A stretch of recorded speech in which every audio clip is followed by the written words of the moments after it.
कुछ खबरें ऐसी रहती है जो अपने आप में महत्वपूर्ण रहती हैं, लेकिन कुछ दूसरी खबरें ऐसी भी रहती हैं जो किसी दूसरी खबर के साथ मिलकर महत्वपूर्ण बनती हैं। ऐसी दो खबरें मेरे पास हैं, दोनों यहीं की हैं, पिछले एक हफ्ते की हैं। हुआ यह है कि भिलाई की एक खबर है कि वहाँ श्मशान में अस्थियां रखने के लिए, जो हिंदू परिवार हैं उनमें बहुत से परिवारों में ये मान्यता है कि अस्थियों का विसर्जन करने उनको कहीं गंगा जी ले जाएं या कहीं और ले जाएं, तो उसके पहले तक उसको घर में नहीं रखते हैं, उसको श्मशान में ही एक कमरा बनाकर वहाँ रख देते हैं। कभी कभी ऐसी हंडियों में रख कर नाम लिखकर उसको टांग भी दिया जाता था। अब श्मशान में कुछ कमरे बनने लगे हैं ताकि उनको कोई फोड़ न दे हंडियों को, तो वहाँ पे नाम लिख कर रख देते हैं। अभी हुआ यह, भिलाई का श्मशान जो है उसमें 15 साल पुरानी अस्थियां रखी हुई है जिनको परिवार के लोग ले जा नहीं रहे हैं। ऐसा होता तो है नहीं, क्योंकि जो भी अस्थि विसर्जन है, पिंडदान करना है, ये भी साल 2 साल के भीतर कर देते हैं लोग। 2008 की अस्थियां अभी तक वहाँ पे रखी हुई है, उनको लोग ले जा नहीं रहे हैं। इसका मतलब है उनका अब शायद इरादा छूट गया है, भूल गए हैं या शहर छोड़कर कहीं चले गए हैं। तो ऐसे लोगों को नगर निगम ने, म्यूनिसिपल ने नोटिस जारी किया है कि आप आके अस्थियां ले जाएं अपने परिवार के मृतकों की, नहीं तो इनको किसी सामाजिक संस्था को देकर इनका विसर्जन करवा दिया जाएगा। आप हालत देखिए, ये कोरोना के दौर में तो ठीक था कि जब घर के लोग मर गए और लोगों की हिम्मत नहीं थी उनका अंतिम संस्कार करने की, उस वक्त कुछ समाज सेविकों ने, कुछ सरकारी कर्मचारियों ने, इन्होंने मिलकर अनगिनत लोगों का अंतिम संस्कार किया था। जब लोग अपने घर वाले लोगों को देखने की भी हिम्मत नहीं रखते थे, वो अस्पताल में ही छोड़कर चले जाते थे कि आप ही कर दीजिए, इनका कफन दफन अंतिम संस्कार जो करना है आप ही कर दीजिए, और सामाजिक संस्थाओं के लोग करते थे। लेकिन ये तो अब कोरोना भी नहीं रह गया है। ये अस्थियां जो हैं ये तो कोरोना के पहले की भी हैं, उसके बाद की भी हैं। इन अस्थियों से किसी तरह के कोरोना या कोई और संक्रामक रोग होने का खतरा भी नहीं है। तो ऐसे में इन अस्थियों को, इनको चुनते समय तो मुझको ध्यान है, मैंने देखा हुआ भी है कि लोग श्मशान जाते हैं, किस दिन अंतिम संस्कार हुआ है उसके शायद दूसरे तीसरे दिन कभी जाते हैं अस्थियां चुनने के लिए। वहाँ से अस्थियां, कुछ जो कंकाल बच जाता है जल के, उसके कुछ खास हिस्सों को चुन कर लाया जाता है। इस तरह का सब रहता है, लेकिन ऐसा ला कर उसको संभाल के रखी गई अस्थियों को भी लोग ले जा नहीं रहे हैं। किस काम का ऐसा रखना, किस काम का ऐसा अस्थियों को रखना, उनको टांग के रख देना, संभाल के रख देना, ये किस काम का है। ऐसे में एक दूसरी खबर मेरे पास है, मैं एक दूसरी खबर को देखकर इस खबर का महत्व समझ रहा हूँ। रायपुर का एम्स यानी यहाँ का सबसे बड़ा अस्पताल केंद्र सरकार का रायपुर में, वहाँ की एक नर्स, उर्मिला नाम था उनका, वो गुजर गई उसी अस्पताल में, काम ड्यूटी कर रही थी, नौकरी पर थी, गुजर गई बीमार होकर वहाँ पर। तो उनकी इच्छा के मुताबिक उनका शरीर दान कर दिया गया एम्स को ही। अब देखिए, वो शरीर मिल गया एम्स को, 6 अलग अलग लोगों को अंगदान उनका मिला। एक नर्स जिसने जिंदगी भर मरीजों की सेवा की, उसने गुजरने के बाद भी अपना अंग दे दिया अस्पताल को, क्योंकि करीब से देखा हुआ होगा उसने कि कितने मरीज ऐसे आते हैं जिनको आँख की ज़रूरत है, रेटिना की, किसी को किडनी की, किसी को वाल्व की, किसी को किसी चीज़ की। एक नर्स का शरीर जो एम्स को दान में मिला, उससे 6 अलग अलग लोगों को अंग मिले, और घर में कमाने वाली वही थी, परिवार शायद दिल्ली में था। बहुत सारे ऐसे परिस्थितियों में रहते हैं।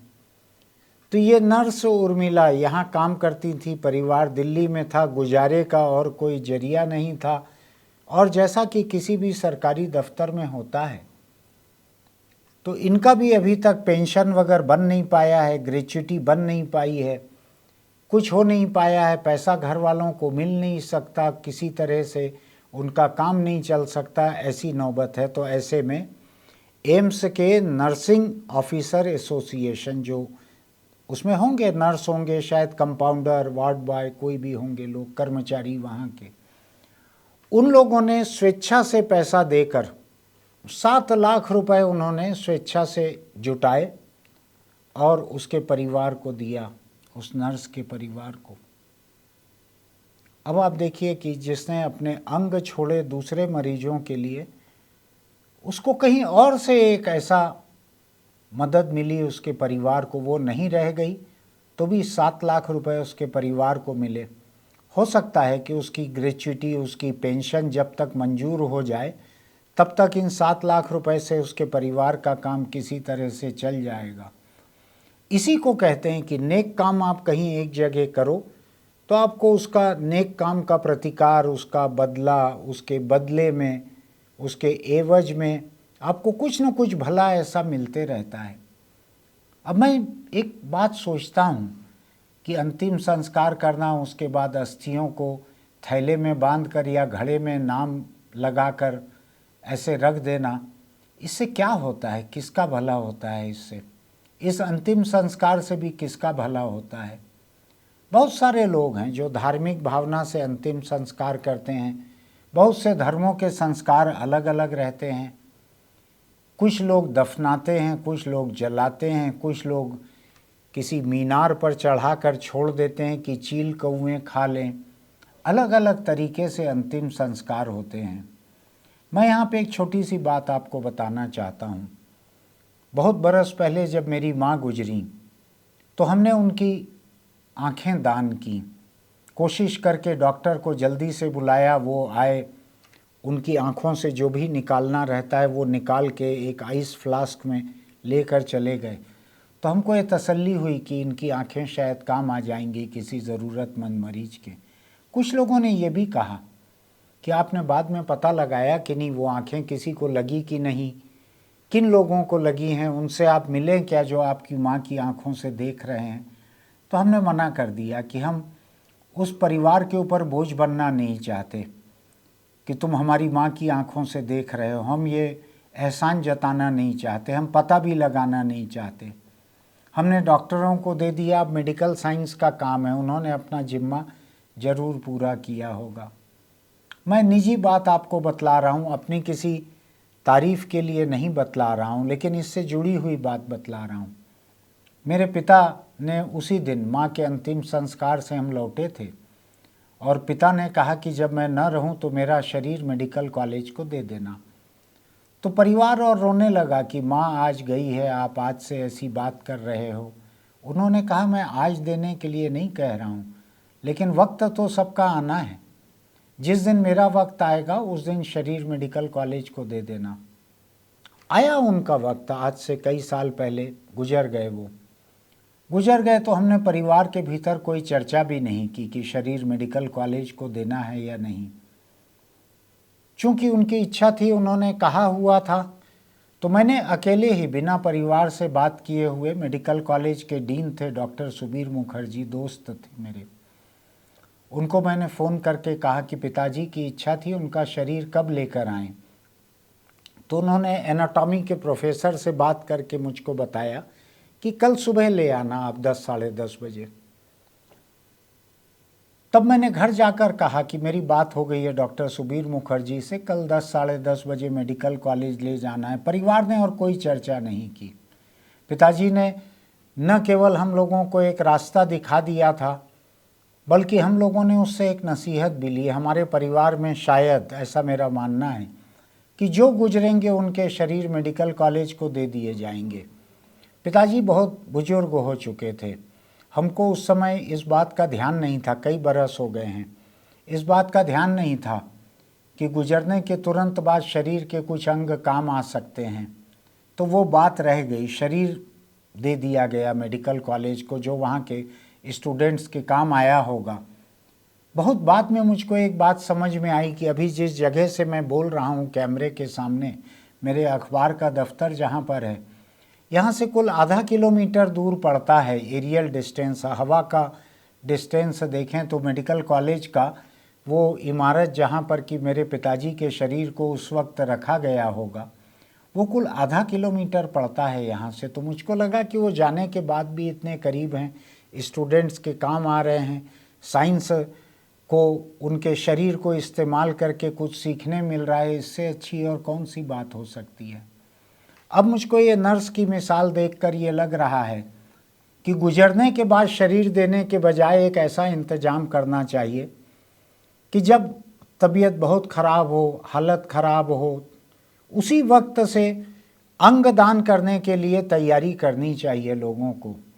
और मुझको इस नर्स के मामले को लेकर अभी फिर दोबारा याद पड़ रहा है कि मुझको इस तरह की तैयारी करके रखनी चाहिए कि गुजरने के बाद शरीर तो काम आता है, लेकिन शरीर के अंग अगर वक्त रहते निकाल लिए जाएं और मरीजों को लगा दिए जाएं तो शायद वो ज़्यादा काम आता है। तो मैं इन दो खबरों को आपके सामने रख रहा हूँ। बहुत सारे लोग हैं जिनकी अस्थियाँ 15 साल से पड़ी हुई हैं, घर वालों को फुर्सत नहीं है। उन्होंने एक सामाजिक प्रथा के तहत उनका अंतिम संस्कार तो कर दिया, अस्थियाँ चुनकर रख दी, लेकिन उनके विसर्जन की उनको कोई परवाह नहीं है, फुर्सत नहीं है। 15 साल हो गए हैं, इतने में तो किसी की भी नींद खुल सकती है। अगर 1-2 साल गरीबी भी थी तो भी दूर हो सकती है। और ये भिलाई की बात है, जिसके बगल में ही शिवनाथ नदी है उसमें भी विसर्जन हो सकता है, लेकिन वो पड़ी हुई हैं वहाँ पे।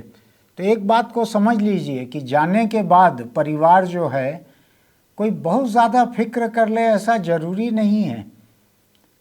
होंगे कुछ परिवार ऐसे भी होंगे जो ठीक से अस्थि विसर्जन कर देते होंगे, दूसरे रस्म रिवाज कर देते होंगे, लेकिन उससे कोई फर्क नहीं पड़ता। जिनके अस्थि विसर्जन 15 साल में भी नहीं किए गए हैं, उनकी भी आत्माएं आके परिवार को कोई परेशान कर रही हों, ऐसा नहीं है। इसलिए अस्थियों के ज़्यादा चक्कर में नहीं पड़ना चाहिए। इस चक्कर में पड़ना चाहिए कि हमारे जाने के बाद क्या हमारे अंग किसी के काम आ सकते हैं? क्या ब्रेन डेड हो जाएं तो अस्पताल में उसी वक्त परिवार अंग दान करने का फैसला ले सकता है? क्या वो अंग दूसरे मरीजों को लग सकते हैं? हो सकता है कि ऐसे 5-7 मरीजों को रोशनी मिली हो, किसी को हार्ट का वाल्व मिला है, किसी को किडनी मिली है। ऐसा 6 मरीजों का जिक्र है इस समाचार में। कई छोटे छोटे बच्चे ऐसे गुजरे हैं कि उनके माँ बाप ने, दूसरे शहरों की बात है, माँ बाप ने उन बच्चों का शरीर दान कर दिया अस्पताल को, जो ब्रेन डेड हो चुके थे लेकिन अंग जिंदा थे। उनके अंगों को दूसरे लोगों को लगाया गया, ये भी हुआ है। तो ये सोचने की ज़रूरत है कि हम क्या कर सकते हैं, हमको क्या करना चाहिए। क्या अस्थियां ऐसे पड़ी रहें 15-20 साल कहीं पर? ये सोचिए इस बारे में सोचिए कि अंगदान की क्या व्यवस्था है, कितने लोगों को कैसे उससे नई जिंदगी मिलती है। और ज़्यादा मुझको बोलने की ज़रूरत नहीं है, ये 2 खबरें अपने आप में, हम इन दोनों की कतरनी आपको दिखाने की कोशिश करेंगे इस कार्यक्रम में। सोच के देखिए कि क्या फ़ायदा है ऐसा पंचतत्व में विलीन होने का, ऐसा कफन दफन होने का, जिसमें या तो ज़मीन घिरती है या लकड़ियाँ जलती है। क्या फ़ायदा है उसका? हम दूसरों के काम आ सकें तो बेहतर है, शरीर काम आए अच्छी बात है, और शरीर के पहले भी अगर हमारे अंग काम आ सकें दूसरों के तो वो भी बहुत अच्छी बात है। सोच के देखिए आप। मैंने तो सोचा हुआ है, मेरे परिवार ने सोचा हुआ है, आप भी अपने लोगों के बीच बात करके देखिएगा। फिर मिलते हैं किसी खबर के साथ। अगर आपको हमारी बातें अच्छी लगती है, वीडियो अच्छे लगते हैं, तो आप इसको सब्सक्राइब कीजिए, नोटिफिकेशन की बटन दबाइए, लाइक कीजिएगा इस वीडियो को, लिखिएगा आप सहमत असहमत जो भी हैं, हमको उससे समझने और सीखने मिलता है। एक छोटी सी अपील कि अगर आप तम्बाकू, गुटखा, बीड़ी, सिगरेट किसी चीज़ का शौक़ रखते हैं तो ये जान लीजिए कि कैंसर आपको कभी नहीं छोड़ेगा, कभी न कभी दबोच लेगा आपको। किसी इक्का दुक्का की मिसाल को काम में मत लाइए कि वो 80 साल के हो गए, लगातार सिगरेट पीते थे, उनका कुछ नहीं बिगड़ा। वैसी मिसालें बहुत कम हैं, अधिकतर मिसालें कैंसर की हैं। कभी अपने परिवार को कैंसर का शिकार मत होने दीजिए। मरता केवल मरीज है, लेकिन पूरा का पूरा परिवार टूट जाता है। इसलिए इस लत को छोड़ दीजिए। फिर मिलते हैं।